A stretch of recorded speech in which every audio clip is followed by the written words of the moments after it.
प्यारे बच्चों, आज हम आपके सामने सामाजिक विज्ञान विषय के अर्थशास्त्र पुस्तक के अंतर्गत पाठ 3, जिसका शीर्षक निर्धनता एक चुनौती है, के कार्यपत्रक 36, जिसका शीर्षक निर्धनता एक चुनौती भाग 3 है, के बारे में पढ़ेंगे। बच्चों, जैसे कि आपने पिछले कार्यपत्रकों में भाग 1, भाग 2 में आपने पढ़ा कि निर्धनता क्या होती है, निर्धनता के कारण क्या होते हैं, निर्धनता में जब कोई व्यक्ति निर्धन होता है तो उसके किन किन चुनौतियों का सामना करना पड़ता है, किस तरीके से वो ऋणग्रस्त हो जाता है। सरकार ने निर्धनता रेखा निर्धारित की है और निर्धनता रेखा अंतर्राष्ट्रीय स्तर पर भी निर्धारित की गई है। आज हम इसके विषय में आगे बहुत ही महत्वपूर्ण जानकारियाँ प्राप्त करेंगे, जिसे कि आप बड़े ध्यानपूर्वक सुनिएगा। तो मैं आपका अध्यापक विकास शर्मा इस कार्यपत्रक 36, जिसका शीर्षक है निर्धनता एक चुनौती, को शुरू करता हूँ। निर्धनता को समाप्त करना भारत की विकास रणनीति का एक प्रमुख उद्देश्य रहा है। इसका अर्थ यह हुआ कि जो भारत की सरकार है वह हमेशा निरंतर प्रयासरत रही है कि निर्धनता को समाप्त किया जाए, जिसको कि उन्होंने अपना मुख्य उद्देश्य बनाया है। सरकार द्वारा इसके लिए 2 प्रकार के उपाय या कार्यक्रम चलाए जा रहे हैं। पहला है आर्थिक समृद्धि को प्रोत्साहन और दूसरा है लक्षित निर्धनता निरोधी कार्यक्रम। आर्थिक समृद्धि को प्रोत्साहन से मतलब है कि आर्थिक विकास को प्रोत्साहन, ताकि देश का आर्थिक विकास भी होता रहे और जितना भी लक्ष्य निर्धनता को कम करने के लिए रखा गया है उसके संबंध में विभिन्न प्रकार के कार्यक्रम चलाए गए हैं। ये हमारा दूसरा पॉइंट है। 1980 के दशक के आरंभ तक 30 वर्ष की अवधि के दौरान प्रति व्यक्ति आय में कोई वृद्धि नहीं हुई। कब तक? 1980 तक। और भारत कब आज़ाद हुआ? तो 1947 में। इस दौरान प्रति व्यक्ति आय में कोई वृद्धि नहीं हुई। 1950 के दशक से 1980 के दशक के आरंभ तक निर्धनता 45% बनी रही। कितने प्रतिशत? 45%, जो कि बहुत ज़्यादा थी। जिसका मुख्य कारण क्या रहा कि देश में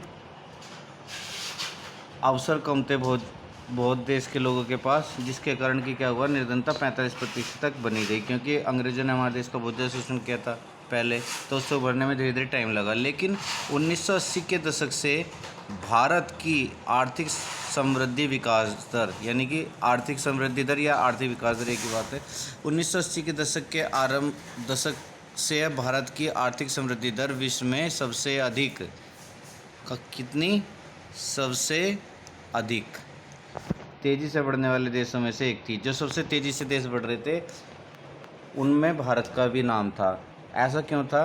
क्योंकि भारत में धीरे धीरे नए नए उद्योग लग रहे थे और भारत की आर्थिक विकास दर बढ़ रही थी। विकास की उच्च दर ने निर्धनता को कम करने में एक महत्वपूर्ण भूमिका निभाई।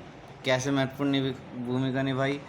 कि भाई जब किसी भी देश का विकास होगा तो क्या होगा, लोगों को रोज़गार मिलेगा, रोज़गार मिलेगा तो क्या होगा, निर्धनता दर नीचे आ जाएगी, गरीब लोग कम हो जाएंगे।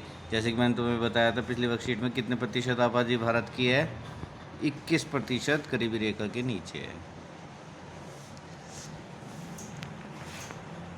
विकास की उच्च दर ने निर्धनता को कम करने में एक महत्वपूर्ण भूमिका निभाई है। आर्थिक समृद्धि, विकास और निर्धनता उन्मूलन के बीच एक गहरा और सीधा संबंध है। जैसे कि मैंने अभी आपको बताया, आर्थिक वृद्धि दर बढ़ेगी तो क्या होगा, निर्धनता दर घटेगी। आर्थिक वृद्धि दर बढ़ेगी तो निर्धनता दर क्या होगी, बढ़ेगी। वो निर्धनता दर गिरेगी, आर्थिक वृद्धि दर बढ़ेगी। आगे बात करते हैं। आर्थिक समृद्धि अवसरों को व्यापक बना देती है और मानव विकास में निवेश के लिए आवश्यक संसाधन उपलब्ध कराती है। आर्थिक समृद्धि दर किस प्रकार व्यापक बनाती है? मानव विकास में निवेश के लिए आवश्यक संसाधन उपलब्ध कराते हैं। जब लोगों के पास अच्छे संसाधनों, अच्छी आर्थिक समृद्धि दर होगी किसी देश की, तो लोगों के पास रोजगार होगा। रोजगार होगा तो क्या होगा, वो संसाधनों में निवेश कर पाएंगे, सामान खरीद पाएंगे अपनी ज़रूरतों का, शिक्षा दे पाएंगे बच्चों को। शिक्षा दे पाएंगे तो क्या होगा, बच्चे साक्षर होंगे और अच्छी योग्यता को प्राप्त कर लेंगे। जब अच्छी योग्यता प्राप्त करेंगे तो उन्हें जॉब भी कैसे मिलेगी, अच्छी मिलेगी, फिर उन्हें मजदूरी करने की आवश्यकता नहीं होगी। ये जो कि आपकी अगली लाइन में भी बताया गया है, शिक्षा में निवेश के द्वारा आर्थिक प्रतिफल पाने की आशा में लोगों को अपने बच्चों को स्कूल भेजने के लिए प्रोत्साहित करती है।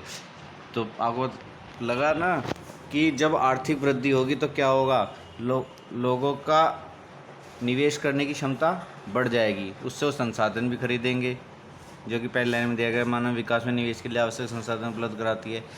जो संसाधन खरीदेंगे उसके अलावा फिर वो चाहेंगे कि हमारे बच्चे भी शिक्षा ग्रहण करें, तो वो उसके लिए क्या करेंगे, बच्चों को स्कूलों में भेजना शुरू करेंगे ताकि उनको निर्धनता से छुटकारा मिल सके। क्योंकि जब किसी व्यक्ति को रोज़गार मिलता है तो धीरे धीरे गरीबी से ऊपर की तरफ उठने लगता है। और रोज़गार कब मिलता है, जब देश का आर्थिक विकास तेज़ी से हो।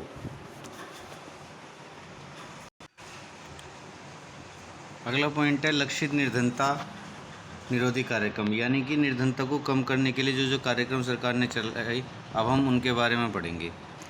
महात्मा गांधी राष्ट्रीय ग्रामीण रोजगार अधिनियम, ये अधिनियम 2005 में आया था, जिसको मनरेगा के नाम से भी जाना जाता है। इस अधिनियम का जो मुख्य उद्देश्य था वो ग्रामीण क्षेत्रों में, यानी कि जो गांव थे उनमें जो लोगों की इनकम है, यानी कि आजीविका सुरक्षित करने के लिए हर घर के लिए मजदूरी रोजगार का कम से कम 100 दिनों के लिए उपलब्ध कराना है। यानी कि हर घर में कम से कम 100 दिनों के लिए मजदूरी मिल जाए। मतलब कोई परिवार ऐसा ना हो कि 100 दिन से कम की मजदूरी मिल रही हो, जो कि इसका मुख्य उद्देश्य था। और वो कौन से क्षेत्रों में थी, ग्रामीण क्षेत्रों में। इस बात का भी आपको ध्यान रखना है। इसका उद्देश्य सतत विकास में मदद करने के साथ साथ, यानी कि जो लोगों का विकास हो रहा था धीरे धीरे, उसमें तो मदद करनी है, उसके साथ साथ सूखे में, वनों की कटाई में, मिट्टी के कटाव जैसी कई बार समस्याएं आ जाती हैं। कई बार सूखा पड़ गया, वन काटने पड़े तो क्या हुआ, आदिवासी को नुकसान हुआ था ना। एवं मिट्टी के कटाव जैसी समस्याओं से बचने के उपाय आदि भी हैं। मनरेगा योजना के अंदर 1/3 रोजगार, कितना रोजगार, 1/3, यानी कि 1/3, 1/3 रोजगार महिलाओं के लिए सुरक्षित किया गया है। मार्च 2018 में विभिन्न राज्यों में अकुशल श्रमिकों के लिए मजदूरी दर संशोधित कर रुपये 168 से 281 रुपये प्रतिदिन तय की गई है। अब यहाँ पे देखो अकुशल श्रमिक क्या होते हैं। अकुशल श्रमिक वो होते हैं जिन्होंने कोई ट्रेनिंग नहीं ली होती, ठीक है, जैसे कि बेलदार होते हैं, सिर्फ उन्हें क्या करना है, शारीरिक श्रम करना है, जो काम बता दिया बस उन्हें वही करना, उसके लिए उन्हें स्पेशली कोई ट्रेनिंग ले ली होती। तो उनके लिए क्या कर दिया, 2018 में मार्च में उनके पैसे बढ़ा दिए। जो पहले 168 रुपये प्रतिदिन के हिसाब से थे, वो 281 रुपये प्रतिदिन तय कर दी गई कि भाई कम से कम इतने पैसे एक आदमी को रोज़ के मिलने चाहिए अगर कोई भी आदमी मजदूरी करता है। इसके लिए केंद्र सरकार और राज्य सरकारें रोजगार गारंटी कोष की स्थापना करेंगी, यानी कि एक ऐसा कोष बनाएंगी जहाँ पर कि केंद्र सरकार राज्य सरकार द्वारा जहाँ पर कि रोजगार की गारंटी होगी। रोजगार से मतलब समझते हैं ना,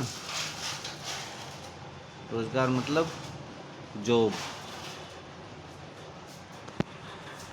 कार्यक्रम के अंतर्गत अगर आवेदक को 15 दिन के अंदर रोजगार उपलब्ध नहीं कराया गया तो वह दैनिक बेरोजगारी भत्ते का हकदार होगा। भाई या तो वो 15 दिन में आपको रोजगार देंगे, नहीं तो क्या करेंगे, दैनिक बेरोजगारी भत्ता देंगे, जो कि आपका 1 दिन का बनता है। और आजकल कितना बन रहा है, 281 रुपये प्रतिदिन। या तो रोजगार दिलाएंगे या फिर दैनिक भत्ता देंगे। राष्ट्रीय काम के बदले अनाज कार्यक्रम अगला कार्यक्रम है। ये पहला कौन सा था, मनरेगा। मैंने बताया था आपको, महात्मा गांधी राष्ट्रीय ग्रामीण रोजगार अधिनियम कब लागू हुआ, 2005 में। 100 दिनों के लिए उपलब्ध कराया जाता है। तो इसमें आपको बात ध्यान रखनी है, से 168 से 281 दिन कर दिया मार्च 2018 में।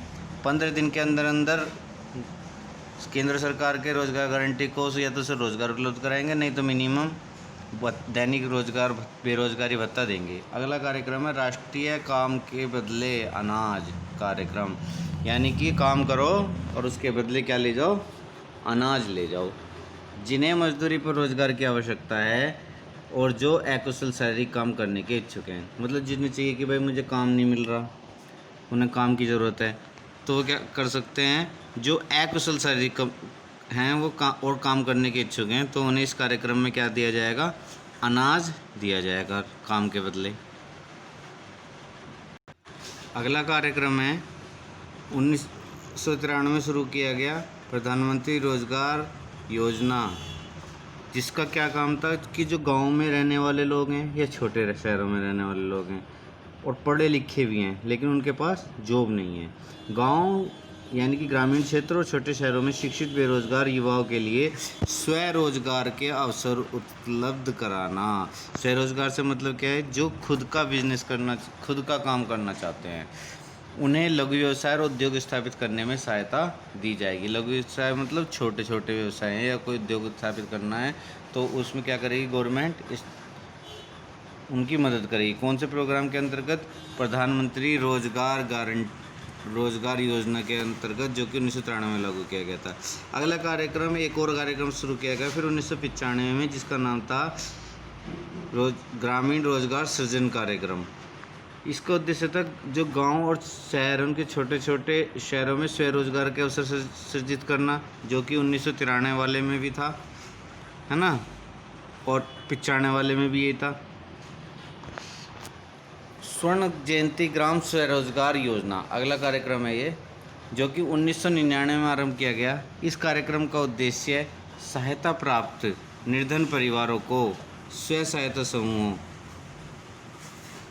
में संगठित कर बैंक ऋण और सहायकी के संयोजन द्वारा निर्धनता रेखा से ऊपर लाना है। इसका क्या मतलब है कि ये जो आपकी प्रधानमंत्री स्वर्ण जयंती ग्राम स्वरोजगार योजना थी, जो कि 1999 में लागू की गई थी, तो ये उन लोगों के लिए थी जो निर्धन तो थे लेकिन उनको गवर्नमेंट की तरफ से पहले से ही कुछ सुविधाएं दी जा रही थी। तो उन लोगों के लिए एक स्व सहायता समूह में संगठित कर बैंक ऋण और सरकारी सहायकी के संयोजन द्वारा निर्धनता रेखा से ऊपर लाना, यानी कि उनको बैंक से लोन वगैरह दिलाएंगे ताकि वो निर्धनता रेखा से ऊपर लाया जा सके। अगला है प्रधानमंत्री ग्रामोदय योजना के अंतर्गत प्राथमिक स्वास्थ्य, प्राथमिक शिक्षा, ग्रामीण आश्रय, ग्रामीण पेयजल और ग्रामीण विद्युतीकरण जैसी मूल सुविधाओं के लिए राज्यों को अतिरिक्त केंद्रीय सहायता प्रदान की जाती है।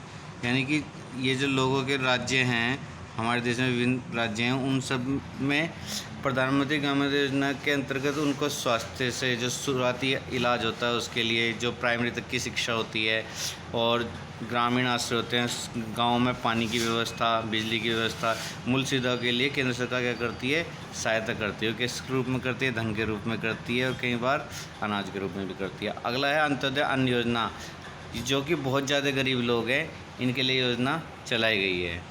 इससे अगला टॉपिक है हमारा भावी चुनौतियाँ।